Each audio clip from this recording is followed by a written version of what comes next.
آغاز میں آپ کو خبر دیں کہ ٹائٹینک کی واقعات دیکھنے کے لیے سروس فراہم کرنے والی ٹائٹن آبدوز کمپنی کی جانب سے مسافروں کی ہلاکت کا اعلان کر دیا گیا۔ اوشین گیٹ کے مطابق لاپتہ ہونے والی ٹائٹن آبدوز کے مسافر اب اس دنیا میں نہیں رہے۔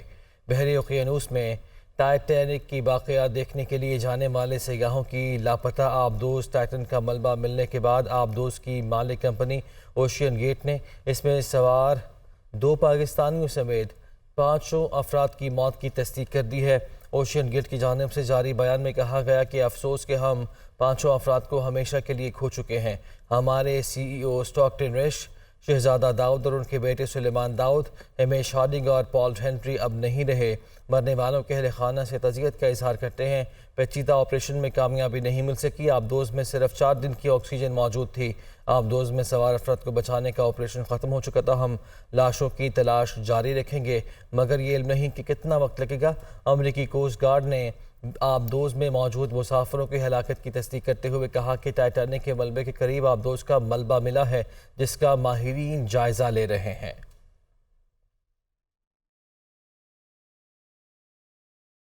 آگے بڑھتے ہیں۔ سپریم کورٹ نے آرمی ایکٹ کے تحت سویلین کے ٹرائلز پر سٹے دینے کی استدعا مسترد کر دی ہے۔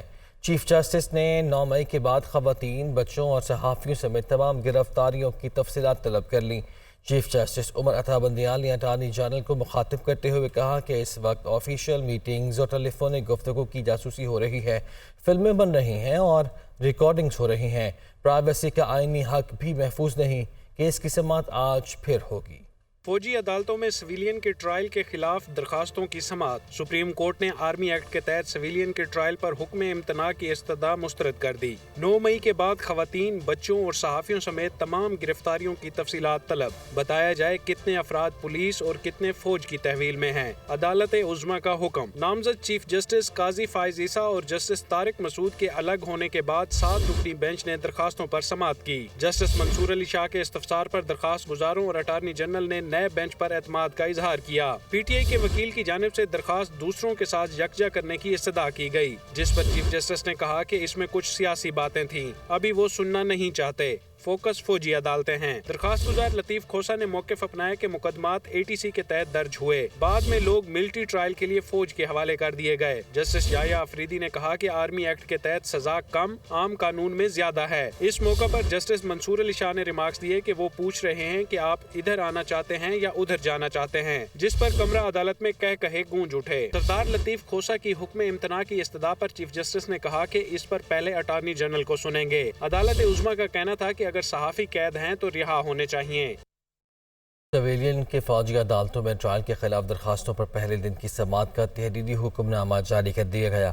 تمام فریقین کو نوٹسز جاری کیے جاتے ہیں۔ حکم نامے میں کہا گیا وزیر اعظم، وزیر داخلہ، وزیر دفاع اور چیئرمین PTI کو بھی نوٹس جاری کیے گئے ہیں۔ اٹارنی جنرل تفصیلات جمع کرائیں کہ 9 مئی کے واقعات میں کتنی خواتین اور بچے گرفتار ہیں۔ کیس کی مزید سماعت آج ہوگی۔ جسٹس قاضی فائز عیسیٰ نے کسی کو متنازع نہیں کیا۔ قاضی فائز عیسیٰ نے قانون کو فالو کیا ہے، قانون کے مطابق بات کی۔ معاون خصوصی عرفان قادر کی پروگرام آن دی فرنٹ میں گفتگو کہتے ہیں کہ 14 مئی کا فیصلہ درست نہیں تھا۔ خلاف قانون فیصلے کو کوئی نہیں مانے گا۔ خلاف قانون فیصلے پر کبھی عمل درآمد نہیں ہوگا۔ قاضی فائز عیسیٰ نے کسی کو کنٹروورشل نہیں کیا۔ قاضی فائز عیسیٰ نے پیورلی لا کو اسٹیٹ کیا ہے۔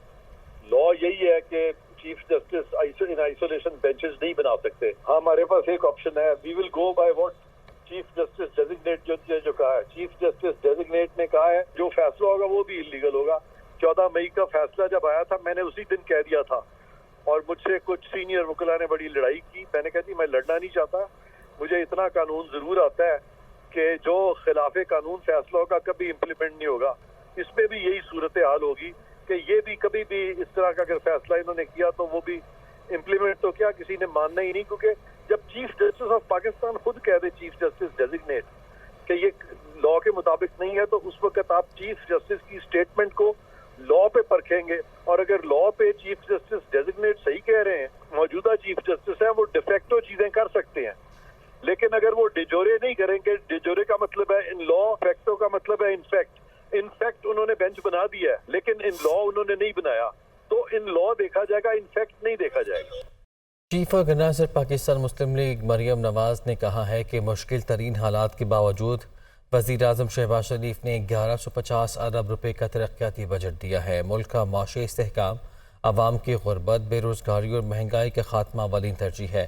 معاشی بحالی کا قومی منصوبہ تاریخی قدم ہے۔ حسن رضا کی رپورٹ۔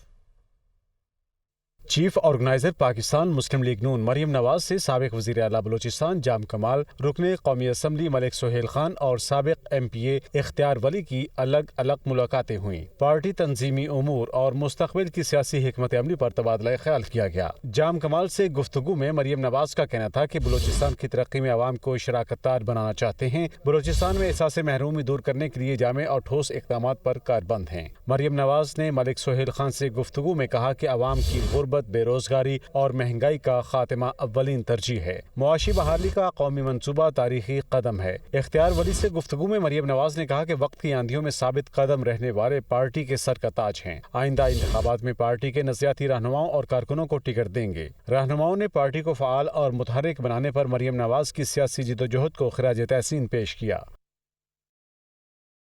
سابق وفاقی وزیر غلام سرور خان نے تحریک انصاف چھوڑنے کا اعلان کر دیا۔ کہا کہ 9 مئی کے واقعات کی مذمت کرتا ہوں۔